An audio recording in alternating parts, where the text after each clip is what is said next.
What's up guys, Steven here. Welcome back to another video, and today it's time to take a closer look at Huawei's second generation of the foldable smartphone, the Huawei MATE XS. So well, this device right over here, it's brand new, but I could already test it out for you guys. And today in this video we'll have a closer look on what is new, what has been changed, what has been improved, and we will go really in depth on all of the features. But as always guys, please keep in mind, even though this is Huawei's second generation of the Huawei MATE X, it's still a pre-production sample. That means it's not running the final software yet, and it will be different to the retail unit. But now I would say, let's go and let's check it out.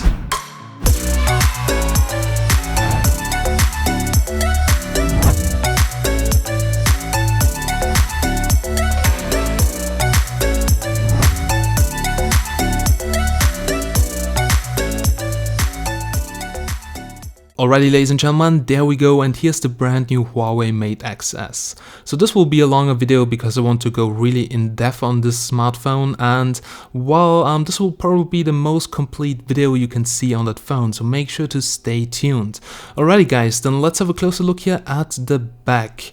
And let's fold the smartphone, because here you can actually see that new design here of the locking mechanism. So we have that new button right now, which is really flat, and if you press it, well, the screen pops out and almost opens up automatically here to over 90 degrees, and then you have to do the last, let's say, I don't know, 80 degrees to unfold it completely. Well, the new locking mechanism, there's really a lot of force on it, and this is pretty good because it stretches the display. Now the problem smartphone manufacturers have with foldable displays is that when you unfold the smartphone, that it's not completely flat. But check this out here on the Huawei MATE XS. This is really super thin and super flat. So they did a really good job here on the hinge design if you check this out. Now it says here not for sale because this is not a retail unit, here is a demo unit, but you can still see that this hinge here looks way better than in the first generation. It's using way less parts, it doesn't look that complicated anymore, but the technology inside is really good because it's fully stretching the display to make it completely flat, and that's amazing. Because if you go over it here with your finger, you don't really feel a crease, you just feel that the hinge here is in the middle, pressing a little bit against the display to put some force on it to make it completely flat. But as you can see, this is looking really gorgeous. So finally a smartphone manufacturer which really got it right to make the display flat. Now I've tested out so many foldable smartphones, and it's really a pain if you unfold the smartphone and well, it looks like a snake in the middle of the display, and it's just not a lot of fun. But here it really feels like you would hold a small tablet. That's absolutely amazing. Alright guys, so what's else new? Now if you take a closer look here at the back, then you can see that we now have a quad camera system. So we now have a main 40 megapixel camera, 60 megapixel ultra wide portrait lens, and a time of flight camera, and they're all Leica branded again, and here that new locking mechanism. Other than that, there is not too much new. So we have a Type-C port right over here. Well, microphone, speaker right over here, so really flat to be honest. Now there is no headphone jack on the smartphone, but here at the top, well, we have the SIM card slot, and also you can put in the NM cards from Huawei to extend the internal storage. Internal storage, by the way, is 512 gigabytes. Now the volume button is here on the right side, feels really robust and sturdy, and we have a power button with an integrated fingerprint scanner. Because here the whole smartphone is actually a display, so where do you put the fingerprint scanner? The best way is to put it here inside of the frame. Now also here, inside of the frame, there's actually almost the whole hardware, so that's really impressive. Now for sure we have battery and everything in here, but here also the whole cameras, and well, it's a really thin device, and you really need to hold it with your own hands because this is looking crazy. Now the display, when it's unfolded, it's 8 inches, same resolution actually than the MATE X, so I guess it's pretty much the same display, but they have improved the technology of the hinge, and it's definitely better. Now the viewing angles, as you can see, they are great. Well, OLED, so really colorful, really nice viewing angles, and it's running the Kirin 990. So this is essentially the same chipset like we have it here in the Huawei Mate 30 Pro. And just as a quick comparison, if you fold the smartphone and you put it next to the Huawei Mate 30 Pro, well, it's almost the same size. So that's really crazy. And if you turn it around, well, you have some more display here on the back, which you can also utilize. Because, for instance, if we open up the camera application and we want to take a selfie, well, there is no front camera on the smartphone. So what do you have to do? You have to turn the smartphone and use the second display right over here. For sure, if you switch the camera, well, you have to flip the phone again. So it's really cool also to utilize the second camera to take amazing selfies with the main camera. So that really makes sense. And I'm a big fan of having the display on the outside, even though having the display on the outside, well, the display is more prone to scratches, so you need to take a little bit more care about it. But I think it's actually the way to go because it looks just really, really stunning. And this is what people care about when they buy a first generation device. Alright, so as I've told you, this device is running the Kirin 990 and you can check it out. It's really fast and smooth, but I have to say it is running a beta version of EMUI. So this is a test version from Huawei and this is not the final software, so I cannot show you too much about the performance. Anyhow, I can show you a little bit of the hardware info. We have here the display resolution, so it's 2480 x 2200. We have the Kirin 990, 8 gigs of RAM, and yeah, main shooter with 40 megapixel, 10 megapixel camera, 60 megapixel camera, and yeah, overall really, really impressive hardware. What's really cool about that huge screen is when you go here to the settings that you actually don't need any sub-menus because you have everything on one screen. Now, it also has here a bunch of EMUI 10 features because as you can see there is dark mode right over here. So that's pretty cool. I really like the dark mode. It's also way nicer for filming, for reading stuff. We have the usual stuff right over here, there's nothing special, but this device supports 5G, which you can turn on or off. So if you have a 5G contract, you don't need to use 5G all of the time. You can also switch it on or off. Then let's check out here a little bit of the menu. Well, what can you do on such a big screen? Now, I'm a big fan of actually using multi-window. Just swipe here in from the right side. And then just choose something you want to open up in a sub window.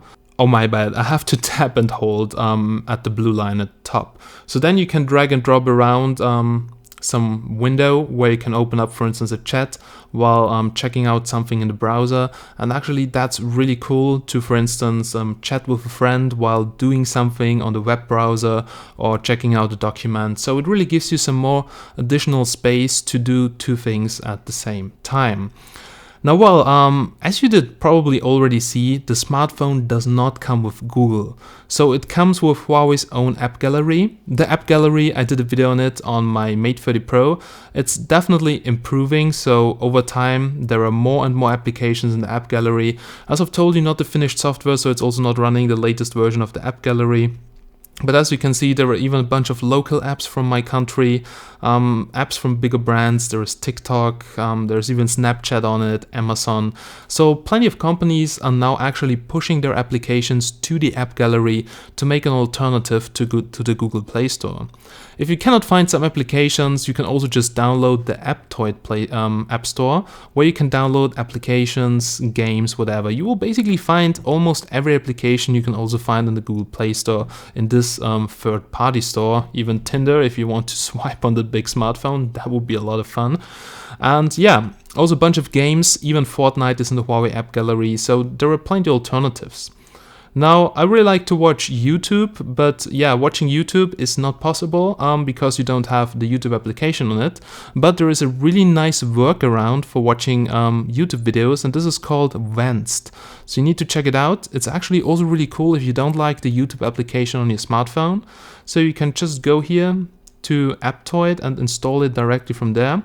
And I will quickly show you how watching a movie here on the Huawei Mate X looks like. So there we go, it's now installed, and as you can see, if you open it up, that looks like the YouTube application, but it's actually, well, a third-party application. And well, let's search here for Tech Magnet and let's watch one of my latest videos because I don't want to get a copyright strike. And there we go, guys. So when you want to watch a movie, as you can see, when it's 16:9, it's here actually in the middle, and down there you have some space to read the comments, which is actually pretty cool. You also have plenty of space to reply to comments, but you can also rotate the display if you want, then you have even more space.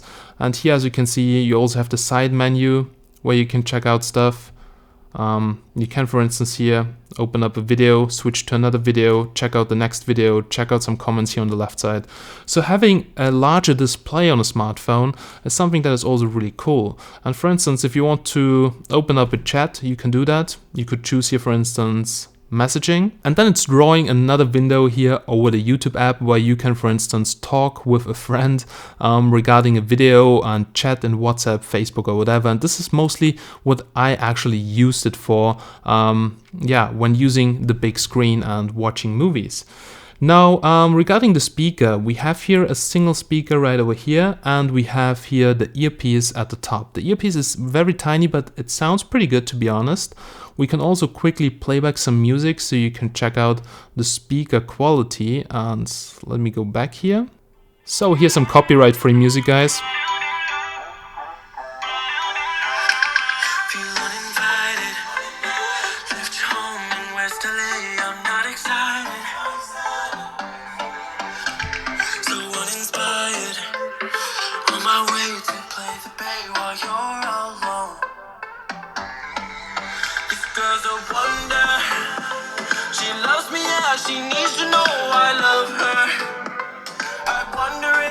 Now regarding the storage, we have 512 gigabytes of storage, which you can upgrade with NM cards, as I've told you, so plenty of space for videos and everything. And we can also quickly open up the camera application so I can show you how that looks like. Now you need to be a little bit careful, because when you're holding the smartphone, you can easily actually cover one of the cameras. That is a little bit annoying sometimes, but when you get used to it, it's actually working really good. Now you actually cannot use the selfie camera when it's unfolded, because, well, you need the display at the back. We can quickly fold it and I can show you how that looks like. So here on the back you can see it's now using the regular camera lenses to take the pictures. So here photo, we have here portrait. You can also take videos here. Here at the bottom you see a preview of the pictures, so that is actually pretty good regarding the software. For sure, what you can also now do, because it's using the front, you can do 4K selfie videos, which you cannot do with most of the smartphones, and that's pretty cool. You can even do them in 60 FPS. So that's really amazing. If you want to do a video chat and you really want to have some nice quality, you can do it in 4K 60. That's absolutely cool. Now once again we have H.265 encoding here as well, so basically the same as on the Mate 30 Pro. There is nothing too special actually here in the video settings. If we go here to photo and to settings, let's maybe unfold it so you can see it better. Now guys, here in the settings you can see that we have actually 40 megapixel here for the main camera. If we go out here and zoom a little bit out to the wide angle lens, as you can see it's really wide, so sometimes you get your fingers stuck in there if you hold it a little bit up there on the grip. So it's better to hold it down here because it's a really wide lens. For the wide angle lens we have 60 megapixels, and yeah, then we have the portrait lens and the time of flight lens for some nice bokeh shots. Now so far this is not the final software, so it's actually not the time to judge it for the camera performance. But well, you can see some samples here now on the screen, so let me know what you think. And now I'll also quickly show you a selfie video and a little video sample from the smartphone itself, so let me know what you think about it.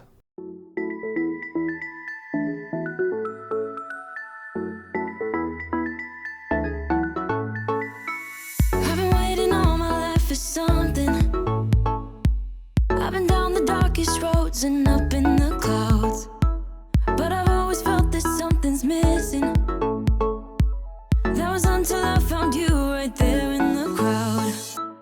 You came into my life and started a fire. You made me feel like I could touch the sky. Oh, there's nothing missing now that you're my desire. Now all I have to do is to make you mine. 'Cause I know, and you know what we could. So yeah guys, that was the camera quality so far. Well, keep in mind, not final software, but let me know what you think about it down below in the description. Now so far I cannot tell you too much about EMUI yet, because this is also not the finished software, but as you can already see, it is really fast, to be honest. Now I've installed quite a lot of applications, I'm still downloading something in the background, but I would say we can do a quick gaming test, because I want to show you how it feels to play a game on such a big screen, because this is actually really amazing. So guys, we're now playing here Asphalt 8, and yeah, performance-wise, it's doing already good. Now the Kirin 990 is a really powerful chipset. You've probably also seen some gaming reviews about the Mate 30 Pro. So this chipset has plenty of juice. Yeah, now playing on such a big screen is actually really cool. I thought that the aspect ratio will maybe look weird, but to be honest, all the apps in Android scale pretty good. So this is almost a 1:1 screen. Oh, it is pretty much. But you can see the game is still looking really fine. And yeah, it is plenty of fun because you have such a huge screen. So just imagine playing that with a controller. Must be a lot of fun. Also, you have more space for the controls. So here, I can easily reach everything with my thumbs. Now I can imagine that it's sometimes a little bit hard if you have to reach for something in the middle of the screen in the game, but even that is possible. So overall, actually plenty of fun. Maybe some of the applications will not be that optimized for such a big screen, but most of the applications work perfectly fine. Now what's actually really cool on such a huge screen is browsing the web, because you have so much more space to read everything. Now you have bigger fonts, you can read everything easily, and it's just like on a tablet. Now when you don't want to read anything in tablet mode, let's see how it scales. So let's fold the display. There we go, and as you can see, it scales perfectly to the size of your smartphone. So basically then, we have the same size like the Huawei Mate 30 Pro, but if you need it, for instance, if a website is not scaling properly, or if you just want to have some more space to read anything, you just unfold it, and you have way more space here. Now, yeah, overall, I have to say it's really cool. There are so many use cases. For instance, even the calculator on the table, so much more space. So a huge display like that really makes sense if you have applications that use huge screens, for instance, to display a lot of information, or where you want to do split screen. That's also pretty cool. EMUI 10, as I've told you, will also have plenty of themes. The app gallery will improve. So the Huawei mobile services in general, that will be a big topic this year. Now, even though the phone does not have Google, I mean, it's the same like on my Mate 30 Pro, but I use my Mate 30 Pro every day because it's so easy to get applications even without Google, and there are plenty of third-party applications as a workaround for the missing Google services. Now let's also check out the fingerprint, and while the fingerprint scanner is integrated into the power button so you can easily unlock the phone, this is something Sony used to do for a couple of years, and it was actually really nice, and I really missed it on the newer smartphones. And well, if you go here to unlock your device, you can actually enroll your fingerprint, and we'll do it quickly together. So let's check it out, how fast it is, and so far it feels actually kind of fast. Alrighty guys, the phone is now locked and let's unlock it. And as you can see, this is really fast. So there we go, I just have to... Oh my god, this is crazy. So if I tap it with this finger, as you can see, this is not working. And now, wow, this is probably, seriously, the fastest fingerprint scanner I've ever tried. Oh my god, this is crazy, look how fast. Damn. I'm not really sure if that is really working, but it is working because I tried it with another finger, as you can see. But oh my god, this fingerprint scanner is top notch. That's absolutely amazing. That is super fast and way faster than fingerprint in-display fingerprint scanners, so that's really, really cool. But what happens if the phone is actually locked and you unfold the display? Well, you get to the home screen here, and now you have to use the fingerprint to unlock it, and boom, there you go, it's now unlocked. Now guys, there's also a screen protector on the smartphone. If you take a closer look at right over here, now this is not the top layer like on the Galaxy Fold, so you can actually peel this off without ripping the whole display apart. But well, you need a screen protector here on the smartphone because the display is on the outside. And just imagine having that in your pocket, it gets easily scratched. This is why there is a screen protector on the smartphone, and actually that screen protector is doing really good. So that must be some kind of new material because I folded it plenty of times. First of all, I didn't even realize that there's a screen protector on there, but there is one on there. And yeah, there are no usage signs. it's actually really nice. It's still super flat, and yeah, the display is also protected, and this is really important. So I think Huawei really has the coolest design for a foldable smartphone here with the Huawei Mate XS. So guys, that was a quick walkthrough through all the features of the Huawei Mate XS, and we've tested out some things. I definitely want to show you more in my future videos, so make sure to check it out. And if you like the smartphone, well, then also please like the video. Alrighty guys, so we're now here at the end of this video, and just a little bit of personal feedback to the Huawei Mate XS. So well, I could now play a little bit around with it, and I have to say it feels way more polished than the first generation of the Huawei Mate X. Now first of all, the screen locking mechanism. It feels now really super smooth, the button feels better, and yeah, overall I think it feels definitely more durable. The hinge design is actually really cool now, because if you take a closer look, it's really flat in the middle. This is a huge problem with foldable smartphones. What do you do with the crease in the middle? I've seen the Galaxy Fold and the first generation of the Mate X after a couple of months, and you definitely see it in the middle. But here, as you can see, actually I cannot see anything, and the new hinge design, it's way more flat. I think it's definitely more durable, but for sure I need to check it out over the next few months. But I would definitely say this is a true second generation of a foldable smartphone, and now all the manufacturers, it doesn't matter from which brand you're buying a foldable smartphone, they have to come up with a hinge design that's durable. Because if you spend so much money on a foldable smartphone, you don't want that it breaks after a year. And now I would say with the Huawei Mate XS, this looks actually really durable. And the performance, well, it's great. The latest Kirin chipset you get in the Huawei Mate 30 Pro, you have 5G, so that's also kind of future-proof, but only the device is probably hard to get. And I can definitely live without the Play Store, without Google. I mean, no problem at all for me. I can sideload all the APKs, use an alternative app store. There are various solutions, and I also made a video about that on my Huawei Mate 30 Pro. So well, if you're interested in more videos about the Huawei Mate XS, there's also a gaming test on my channel up here, so make sure to check it out. And if you want to see more, I would really appreciate if you guys could subscribe, because making these videos is actually quite a lot of work. And yeah, big thanks for watching. As always guys, I'm Steven from Tech Magnet, and I'll catch you in the next one. Have a nice day and bye!